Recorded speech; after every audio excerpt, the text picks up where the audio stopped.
আপুনি 2-0 হাৰি থাকোঁতে ধৰি লওক ফেন্সবিলাক গুচি যায় আৰু মানে শেষৰ টাইমলৈকে নাচায় আৰু আপুনি যদি শেষৰ টাইমলৈকে চাই থাকে আপুনি নাজানে আমি লাষ্টত 2 মিনিটত আমি 2টা গ'ল দিছোঁ আৰু আপোনালোকে সেইকাৰণে আপোনালোকে এটা কথাই ক'ম যে আপোনালোক আহক আৰু শেষলৈকে খেলখন চাওক আপুনি নাজানে কোনটো টাইমত কি হৈ যায় এতিয়া আমি ধৰি লওক মোহন বাগানৰ লগত 2-0 ডাউন আছিলোঁ আৰু 2 মিনিটতে আমি 2টা গ'ল দিছোঁ এইটো এটা মানে বেলেগ এটা ডিফাৰেঞ্চ এটা আহে আপোনাৰ যেতিয়া ফেন্সবিলাক ষ্টেডিয়ামত আহে আপোনাৰ কাৰণে চিয়াৰ কৰি থাকে আৰু বহুত বেলেগ এটা ডিফাৰেঞ্চে হয় এক্সট্ৰা বুষ্ট এটা হয়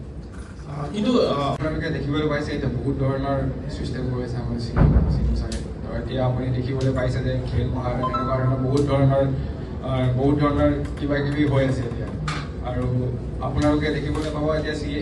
খেল মহাৰণৰ পিছত তেওঁলোকে এতিয়া কেম্প ৰাখিছে মোৰ মতে 1 মাহৰ কাৰণে কেম্প ৰাখিছে এনেকুৱা ধৰণৰ বহুত ধৰণৰ কিবা এটা উলিয়াই আছে গভৰ্ণমেণ্টে